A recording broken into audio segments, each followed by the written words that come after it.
Hey guys, welcome back to the podcast this week. I'm pumped because Katrina DiMiele is with me today. And I know so many of you have followed her journey on the Other Side Tribe boutique. She is one of the top live selling boutiques in the country and a huge part of being active in the boutique community, both on the retail side and the wholesale side.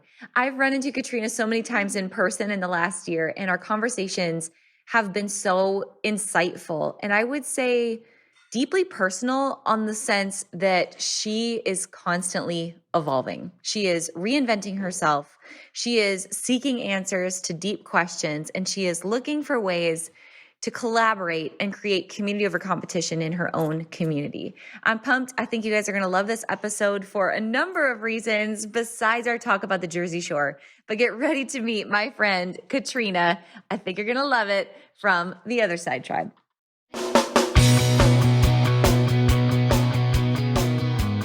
Let's talk about your business, strategy, and the juicy details of what actually works, from mainstream fashion to fashion on Main Street, and the entire ecosystem behind it. How do we scale your company and do it with the balance and the happiness that we all seek? Let's hear from those insiders, experts, and strategists that actually make it happen. I'm your host, Ashley Alderson from the Boutique Hub, and I can't wait to chat.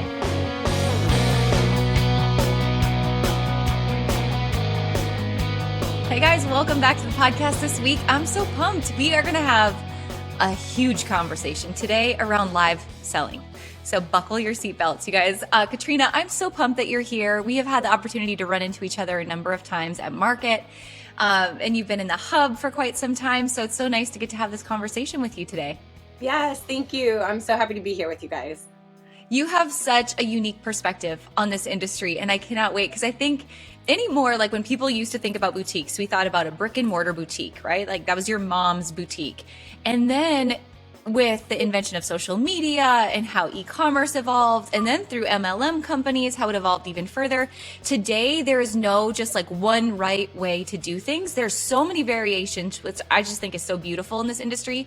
And you represent a really unique path in this industry. So I would love to hear from you. Just tell me your origin story of how you get started, how you decided you wanted to be in this industry, and where it went from there. Yeah, absolutely. So when I was 21, 22, I was always entrepreneur at heart, and I wanted to open my own hair salon. So I started really young in the hair industry. Just a quick background of me. I'm a high school dropout, teen mom, crazy story of like all the odds always being against me, getting married at 17. So I had a double mastectomy when I was 22, and I was like, okay, I need to open my salon. So every time I had like a major event in my life, I felt like God was leading me to pivot to something crazy. So at 23, I opened up my own hair salon. And by the time I was 30, I had 4 kids. They're like, okay, you need to do a full hysterectomy. And I was like, oh my gosh. So that I felt like was another like huge moment in my life where I needed to pivot. So my girlfriend at the time, she was selling LuLaRoe, and she's like, you need to do this. And every time she would come, we would do a breast cancer event in my salon. We donated all the proceeds to breast cancer, and every year she would come, you need to do this, you need to do this. And I jumped into LuLaRoe, and it was Facebook live selling at its finest. No one knew what it was. I didn't know what it was. It was a crazy, crazy time. And this was 2017, I think. Okay. It was wild jumping into this world. Yeah. And you were super successful with LuLaRoe. Tell me more about that journey. I'm assuming, like, hearing you talk about those highs and lows, you had to be so connected to having community, like people who understood where you were, people who supported you. Like, how did that piece evolve?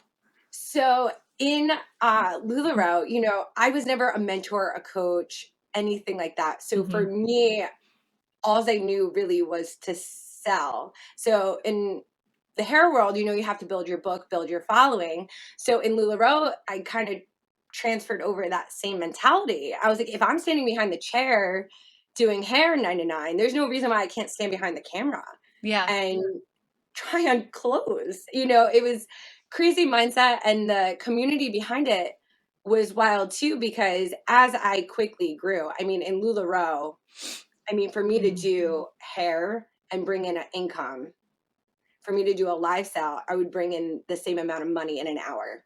So Yeah. it was a completely different mindset too.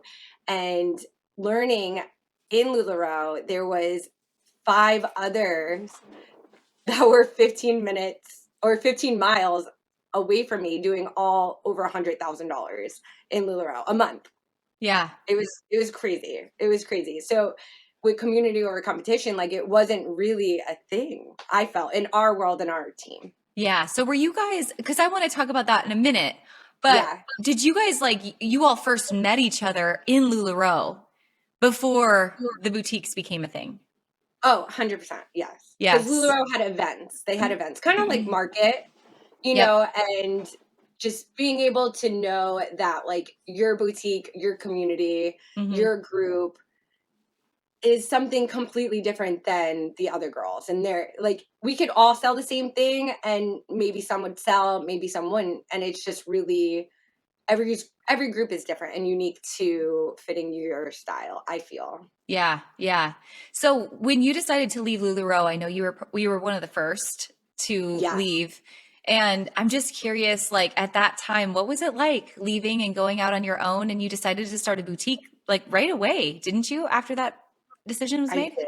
Yes. So Yeah. I made my decision February, I think it was 2018. So I wasn't in LuLaRoe long. I was only in LuLaRoe for about a year. And, I went to New York and I saw all the vendors and I was like, oh my gosh, my creativity. I have ADHD too. And I was just like, it was so overwhelming. It was exciting.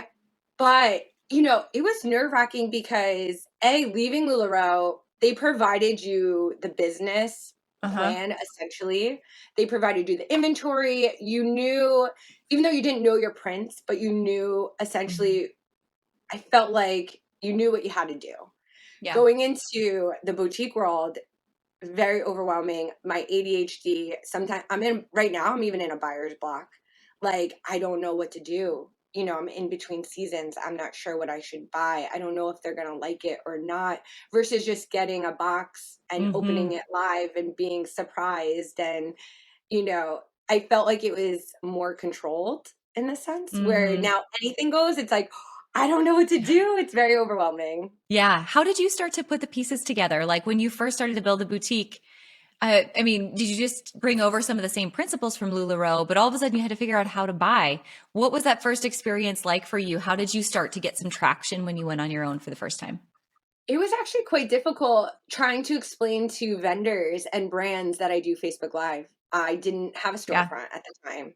So they didn't know what I was talking about. They're like, we don't sell on Facebook. Oh, we don't sell on Amazon. Yeah. What is this ring light? Like they were freaking out. So I had to get on a mission to open a storefront. I was like, I need a storefront. I can't sell. They're not going to sell to me. Yeah. So it was almost like they didn't legitimize me. And it Yeah. really gave me a lot of self-doubt. Like I was like, am I so futuristic that they Mhm. couldn't comprehend? So it was really difficult to transition into, you know, trying to teach them, this is what I do. I don't discount on Amazon. I don't do those things that you think Yeah. I'm doing. And so I had to get a storefront. I had to pivot to be able to prove myself, Yeah. that I can do this. Did you end up having a storefront? I didn't realize that about you. Yes, I eventually did. Oh, yeah, about a year, like I would say like 6 months in trying to get a Okay. storefront, and we did. Yeah. It's interesting because even though like this is live selling and e-commerce is such a big thing today and right now, there's still some pushback. Like there's still some of that hesitancy of like, well, we don't sell online. So this is like an ongoing conversation and point of education, I think, for our industry. So when did you started the storefront? Did you decide to close the storefront when Facebook Lives then in your own boutique really started to take off? Or what was the next step? What was the next level you pushed to? So we had the storefront and I had my live room. I actually Mhm. got like a custom glass door put in. Cool. So when customers come in, they're not be like, who's this crazy chick screaming behind the walls? Because we're kind of a little crazy from the Jersey Shore. I get props, we get all nuts. But so we got this custom like glass door and Yeah. we have like a live light up sign. So we kind of like brought the live into the boutique. Yeah. So, and customers love to come visit, even hop on the live. I'm pretty open, like anything goes on my live, like I don't mind. So people are really loving the boutique and the live. But then, COVID hit Mm-hmm. with Jersey, we had to close down the store. And we reopened this past May, and then COVID hit again. So now we're going to be reopening again this May. Oh So my gosh. it's been a crazy journey with the boutique, but Yeah. with the live selling, it's being able to maintain us through everything. Yeah, that's so helpful. Was there a point where like things first took off and you like rode this like wave of roller coaster when it was growing, but Oh then yeah, you kind of hit a wall at a certain point? Tell me about that. 150%. So it was almost like we went viral. So when I left LuLaRoe, like you said, I was the first top 100 to leave LuLaRoe. So within that 3 months, everyone's calling me like, "How is it out there?" And I'm like, if you have to think about it, then maybe you should stay in LuLaRoe. But it went viral. I completely quadrupled my numbers. I was just grabbing bodies off the street. I didn't know what to do. It was insane. And I was definitely inexperienced with that whole, like, if you're selling 1,000 shirts in an hour, Mm-hmm. like you need help. Like you need help. What do you do? Yeah. And you can't stop. If you're on the wave, like you just keep going. So Yeah. when we crashed though, oh my gosh. I had to eat some humble pie. I ate some major humble pie. Mix of greed, pride, all the wrong reasons. I had a massive void in my life that I was just trying to fill. So that when it was high, it was high, and when it was low, it was low. But I Yeah. needed it. I needed to fall for the business, and being part of the hub and being part of the community like that, and being vulnerable to open up, saying like, "Yo, I don't know what I'm doing." Like sometimes I feel like I'm just throwing stuff against the wall, Yeah. hoping it sticks every day. Like that's not fun. It wasn't. It Yeah. wasn't sustainable. It wasn't realistic for my business at all. It was just going viral, and then that was it, and then just hitting rock bottom. Then it just stopped. Like the sales, like the Yeah. viral piece of it just stopped and sales just stopped. And then you were just stuck with Yeah, inventory. it was almost like I felt like God turned the faucet off. He Mm. turned the faucet off because I feel like I was getting bigger than my bridges. I don't know if that's a saying. I think it's a It's saying, bigger than right? my britches. Listen to my Midwest Bridges? accent tell you about your britches. Britches. I was getting bigger than my britches. So, yeah, it was God turning the faucet off for me. I felt it was a good thing because Yeah. I wasn't learning my business. It was like, if I can compare it to the hair world, I almost had to put in my time. Mm. When you get into a hair salon or any type of business, it's almost like you have to do your 2 years not making any money, just learning the basics of the business. Yeah. And then, when you get on the floor, now you got to start building your book. Yeah. So, and that's what it was, in the hair world. I was 14, assisting, sweeping, picking up, doing all the dirty work, Yeah. then getting on the floor and actually learning how to cut hair and not burn someone's scalp off, on the floor, Kind of and important. building a book. Exactly. Yeah. And then, 6 years of that, of getting my own salon, now actually owning a business and still learning. Yeah. So you figure, that's 10 years of before owning a business, Mhm. where now you're into the boutique, and I've never been, I don't know anything about a boutique. Nothing. Yeah. Nothing. Yeah. And I'm starting from scratch. So going viral on top of it and not knowing the basics. Yeah. And that's why I'm so appreciative of the hub, because I'm like learning about inventory, circle or cycle counts. And I'm like, I wouldn't have known that, if maybe I worked in a boutique and then started from the ground up a little Yeah. bit more and getting that prep work. It's interesting because I feel like the most boutique owners I know, they come from being a stay-at-home mom or a teacher or a nurse or doing hair, right? But it's not like anyone walks into this business with a business background. So if anyone's listening to this feeling like, well, shit, I don't know. I don't know either. Like, I'm just trying to figure it out too. We're all in that together. And I think that's a beautiful part of community over competition, because you came into the hub, you came in through retail boot camp, but you also have connected with a ton of people who you guys can collaborate with one another. You can Yeah. learn from one another. You've been able to rebuild together. Tell me about that process of just leaning on your boutique owner friends and helping grow through this Yes. process? 100%. So, when I went from my high to my low, I felt like when I started opening up and really being 100% transparent, I felt like I had a really high wall built up over my heart.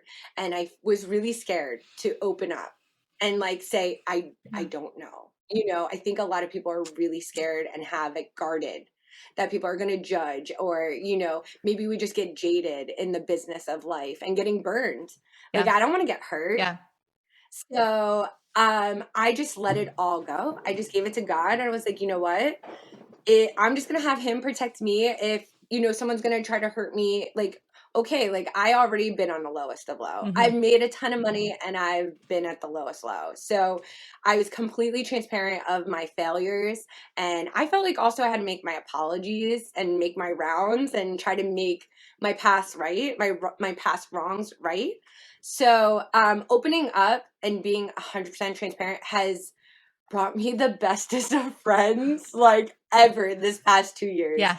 And just being able to collab together. So, like right now, like I can call my girl, like, hey, I have a jewelry vendor that's coming to the boutique and she's just a couple miles down the road. She'll come over and do a lifestyle here. Or, it's not, and we don't have to worry. Like, I'm not worried. Like, and I can have her hop on my live. I'm like, oh my gosh, it's my girlfriend. Like, it's just that confidence in knowing that if you're in it for the money, you're not gonna make money. Like I said, I made a lot of money. Preach. And it did me no good. So if you're in it for the money and the numbers, and it just is really gonna go terrible, that is definitely something I can vouch for. 150%. I think that's so, thank you 100% for saying that. Cause I feel like I get on my soapbox and say that a lot. The money is a secondary impact, right? It's a secondary opportunity, but your heart has to be in it for the right purpose. And I also want to say this, you and I, we're going to be totally transparent here. We didn't even get off on the right foot when we first met. Like, it did not go very well. We kind of did this. We butted heads. And I think it's important that we talk about that, because I think we all will face conflict in our life, right? We're all going to face like, oh, that didn't go very well moments in our life. But I really appreciate the fact that we've been able to come together and have conversations and support one another. I'm so appreciative that you're here and that you can be an example, and we can be an example together of, it may not go right the first time, but humility goes a long way in getting past whatever that was and starting something new. So I just want to call that out and thank you for that. Yeah. It's really important. That is so huge. And I feel like it's perspective. It was definitely, when you see something, sometimes you have to take a step back and see, okay, is it me? What triggered that in me? And what do I need to change in myself? So I actually have a funny story about like my mother-in-law. So when we were younger, she would cook and clean, and I would take that as defense. Like, I was so defensive. Like, she's telling me I'm not a good cook or I'm not a good cleaner. And now I'm 4 kids in, and I'm like, hey, you're gonna cook that meal? You're gonna come over, help me clean? It's all perspective. Yeah. So just taking a step back and really looking at yourself. And I was just praying for God to change my heart and for me to be the salt and light in life. And that really has completely not changed the other person, it's changed me. And it's in essence changed the relationship. Yeah.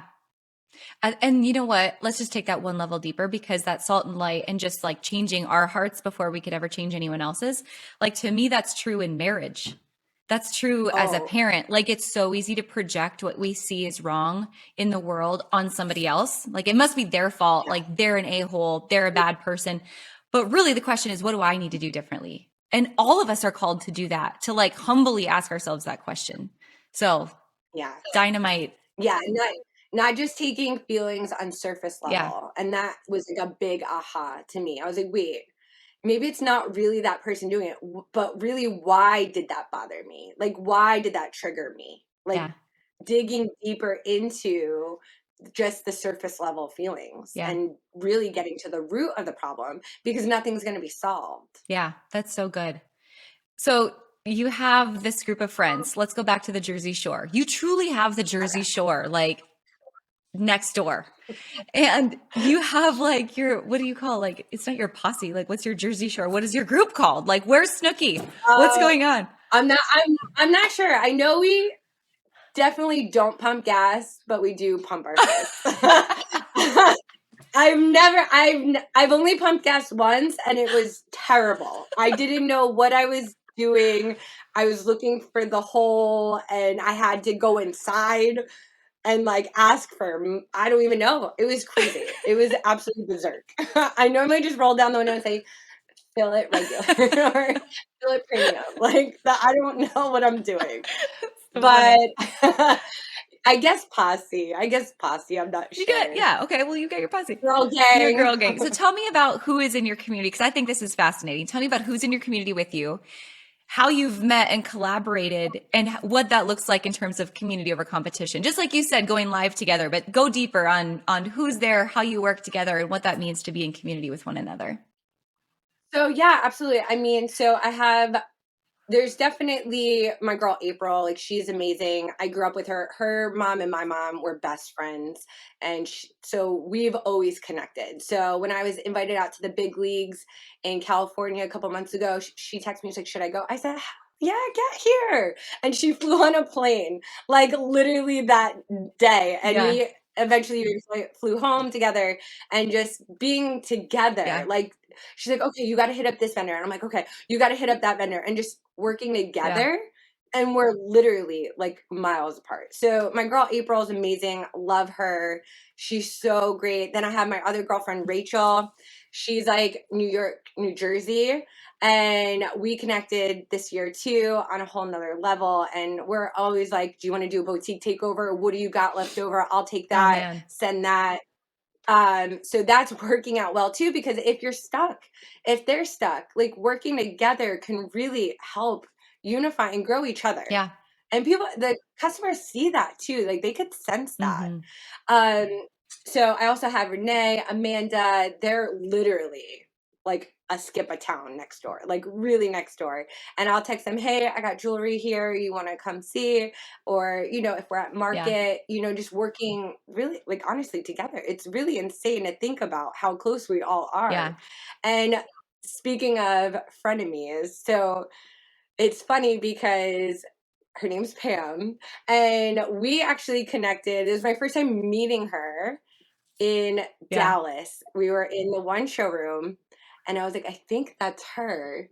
And in LuLaRoe, we were kind of enemies. And I mean, if she's watching, sorry, I'm just airing it out. But, I confronted her and I said, "Hey, like, I would love for you to come to my boutique if we have new vendors," and just totally just like went with a different perspective because I know the old me and I didn't like that me. So I just completely was open and transparent and we actually became like friends from that. And every time we saw each other at market, we're like, "Hey girl, oh my gosh, you can't get off this floor." And we exchanged information and it was just something I was just really proud of to overcome, something I would have been literally throwing up in my shirt over if I saw her years ago, like scared to death of her. But just getting through it, just pushing through. Yeah, I think that's so good. We hear so often today, there's stories like yours where there's collaboration between one another, or like you just open a boutique and someone like the boutique down the street sends you flowers like that. But there still is in some communities that sense of real tough competition and stealing vendors or just kind of being shady. So I think your story is really inspiring in the sense that I think a lot of people could take that and say, okay, how can I do this different? Like I can't change this person. What can I do different? How could I extend the olive branch? How could I air this out? And what do I want, like in an ideal, perfect world, what do I want the situation to become? And really leaning in that direction rather than just hiding from it or being bitter because of it. That's so good. Exactly. Yeah, I would never want to see a business fail. Like, and it doesn't matter if you think of them in competition or not, because there's still someone's mom, there's still someone's, aunt, there's still someone's daughter. Like that's a person. Like, I would never, ever, like, it makes me so sad to see businesses go out, small businesses. In New Jersey, we hit it real hard. It was 1 out of 3 businesses went under the past year. And it was just, it's devastating to see, because I would never, ever want that to Mm-hmm. happen. And, you know, speaking of like competition with being directly, especially with storefronts, I know when Yeah. I opened up my hair salon, I had all the odds against me.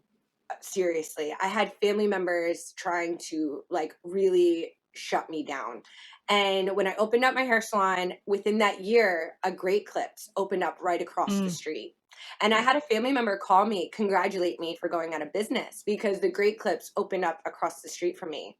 And I was true to myself. I stayed consistent. I didn't lower my prices. I kept my quality, and I was just who I was. And you know what happened within the year? The Great Clips went out.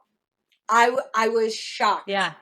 They were doing $13 haircuts while I was staying true to Yeah. myself with my pricing and my like I was voted the best in New Jersey Yeah. that year.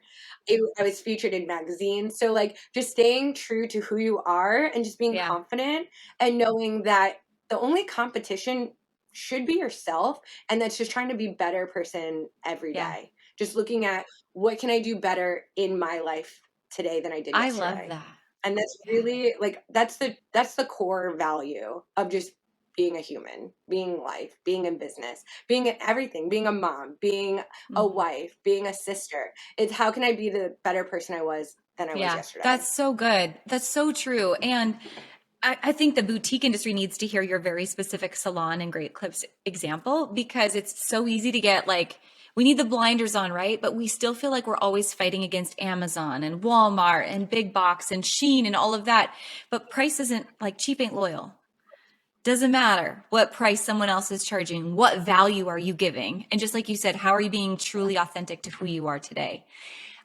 You guys Yeah. do such a great job of translating that in your live sales. Like you're just, it's real. Like it's raw. You're just going to have fun. I've watched your live sales. Talk to me about the anatomy of a good live sale. What do you think comes together to make a live sale really great? So, okay, when I first started doing live sales, I was freaking out. So, if you are completely new to live selling, I completely understand. I only had like 5 to 10 people on the live. I stood there. I had these heavy bangs, and I would touch my bangs 30 times. I'd say like, like, like. So I would freak out. Oh, it was crazy. So what I started doing was I would rewatch my own lives. I would fix my camera. I would go back and critique myself in a good way. But I would do that in the salon as well. So I would sit in the salon chair and look around as a customer would look. Yes. So pretend to be the customer and watch Yeah. yourself. Try to just fix little things that you can do to make it. If you won't watch yourself, then who else is going to want to watch you? So have good conversation starters, ice breaking conversation. I'm probably a little too raw with my group. I could probably bring it down a little bit with some of my transparencies, but I think that's what people Yeah. appreciate, because I look at the camera as if it's just me and my best friend. And that's what I feel like we are with my group. It's just me and my best friend. If I knew there was 500 people really watching me, I would freak out. Like I can't talk in front of 500 people. But I just think it's just me and my girlfriend, and we're just having fun. We're trying on clothes, and just being yourself. If you have someone to be there with you, I think that would help as well, because it kind of brings a little bit more dynamic. But I understand if you have to do it alone. It is a little bit Yeah. harder to do it alone. But I would say prepare your racks, have a friend with you if you can, or a helper, just some conversation, talking, because it can be really hard in the beginning when you don't have a lot of viewers and there's no one Mm-hmm. talking. I think that's probably the hardest thing to Yeah. overcome, is to talk to yourself. Yeah, I think that's such good advice. You have to be like your own hype man. You better get some hype music going, something to bring some excitement, and just I Yes. think it's like with anything when you're selling something, right? If you're not excited about it, nobody's going to be excited about it. So if you feel like you're alone, you're by yourself, it's pretty hard to make it work. Do you think that there's like an ideal time to be live? How many days a week do you go live, and how many products are you showing when you go live? Yes. So for me, I go live at least 3 times a day, Monday through Wow. Friday. Sometimes I'll pop in some Yeah. weekends. I do focus on live selling the most. I would say 95% of my business is Hmm. live sales versus any other Yeah. income. So it is a lot, but in my mind, you know, I was doing hair 9 to 9. So if I could stand behind the camera for an hour, that would be a haircut blow dry. Yeah. You know, a full head of highlights. How long does it take for a full head of highlights? An hour and a All half, 2 freaking day, hours? it feels That's like. when, Yes. yeah, right? So if I was hmm doing that, there's no reason why I can't stand behind the Yeah. camera. So, you know, 3 times a day for sure would be something obtainable for me because I'm used to working a Yeah. lot all my life. So, That's right. what were the other 2 I questions? don't I'm even sorry, know, I but I'm forgot. sidetracked now because I'm just thinking I'm just Yeah. thinking about your example. Because part of me wanted to ask you next, do you worry about burning out? Like that's a lot to go live. And there's so many people now that are bringing in other personalities, other models, just like to take that weight off. But I've never thought about it like, oh, if I was a hairdresser, like this is what it would be anyway. So it was just a different Exactly. light. I guess I had really never considered. So I'm still absorbing it. But do you have like, do you Yeah. think about like long term having a plan B or someone else to take some of that pressure off of you if you weren't able to go live that day? Yes. Yes. So I am in the process of hiring hmm help, but it's just they really only want me. Yeah. So that's really hard to It's a pivot. process. But that was also in the hair that was in the hair salon world Yeah. too. And I hate to keep It's comparing, good. but if I brought on another hairdresser, I'm at risk of losing my customers. I'm at risk of losing my book. You know, and the reason why I pivoted from the boutique world too is because I had so many hairdressers come in and take my following and open up their own salon hmm down the road. So, yes, you can have contracts, you can have non-competes, you can have all that, but that only you have to have a time frame, you have to have a miles. There's a lot involved. It's not just, okay, sign here, you can't ever open up a business. Like they can. And online, there's no miles Yeah. online. So you're at a major risk when you're doing that. So it's a lot. It's a lot to think about. It's a lot for your customers. You know, it's someone coming into the family. They're like, you know, yeah. but it is, you know, for me, I do feel the calling to move more toward the wholesale. I did just launch a lash line. So I feel I do have some value in the Yeah. business world that I really love to help women succeed. So like I feel my heart is being led into that. So my goal is to maintain my business numbers because it does hmm well. I don't want a massive warehouse. I don't want massive employees. I know that's not my goal. hmm I know I don't want that. So when I see that, I'm like a cheerleader for them because I'm like, you go, girl.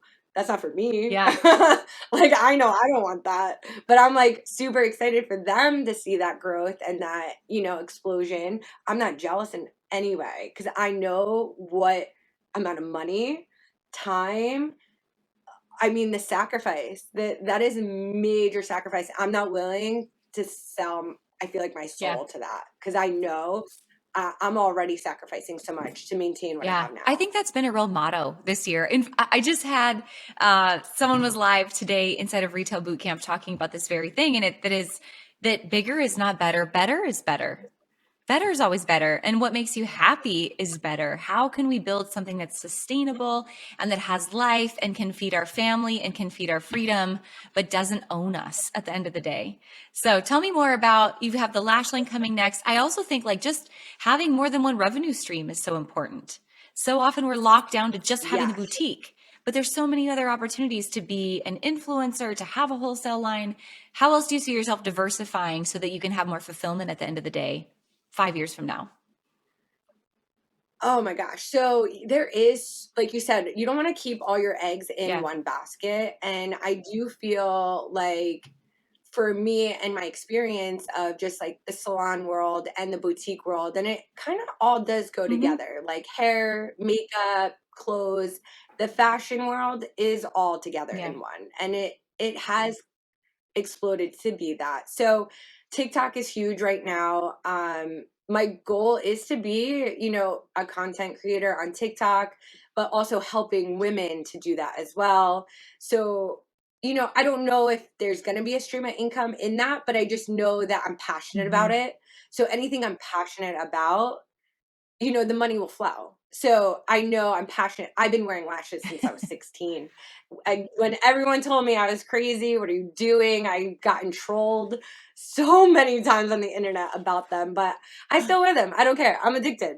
I'm literally addicted to them. So for me, it's just, the calling to do it. I know I love it. I'm passionate about it. I know I can create them, and the I've packaging is seen the going to be killer. packaging. It's going to be I clean love and it. beauty. Like, yeah, so it's vegan, it's cruelty free, it's paraben free, phthalate free, like all the things that I would want in a product, I know I can create. And helping women go live with them or whatever, I knew that was going to almost carve me a Yeah. path into something with helping women. So I just know that I'm not really worried about the Mm-hmm. money like I used to be. So I know the money will come. I know God will take care of me with whatever I go. But I do agree that you should try to find other streams of income. But it again, everything you do, there's going to be a Yeah, sacrifice. You have to sacrifice absolutely. something. Well, Katrina, this has been so helpful today, this conversation. I always want to kind of end on this note together. And this is so much of what you've already illustrated. Like the reason that we're here and the reason that we're in business is not about the products we're selling. You've demonstrated it's about the women that we're helping. It's about the legacy that you're leaving. I'm curious, you've got 4 kids. And as you think about, man, 20 years down the road, you're sitting there with those kids and grandbabies, and you're looking back at the businesses that you created, the life that you lived, the experiences that you had. What is the thing that you want them to remember about you in your life and what you taught them the most? So I feel that with having 4 kids, it's definitely a lot.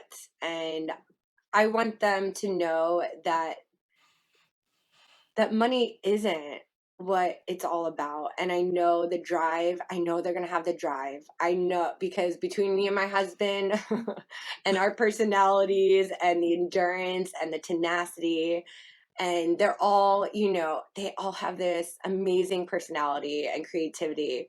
But I really want them to just be passionate and happy with the Yeah. decisions they make in life. And I know that they're going to want to be entrepreneurs, whatever they're doing. I would just really want them to just be passionate and happy about their choices and not just go for the money. Because that's where I fell flat on my face and got depressed and really was just filling a Mm. void. And that that God's with them and that Jesus is here for them, and really just to focus on that and just getting in the Bible, finding, that faith-based Hmm. relationship. I think that that's probably the most important for me and for my kids to know that Jesus loves them, God loves them, and not to live for the world, to live for Oh. him. That would be the most important information that not only my kids but everyone knows for me. And that's my Oh, I'm so experience. glad that you shared that. Katrina, thank you so much again for being here, for sharing your story, for sharing your heart, honestly, and for being a part of our community and lifting others up. I really appreciate it. Thanks for your time today.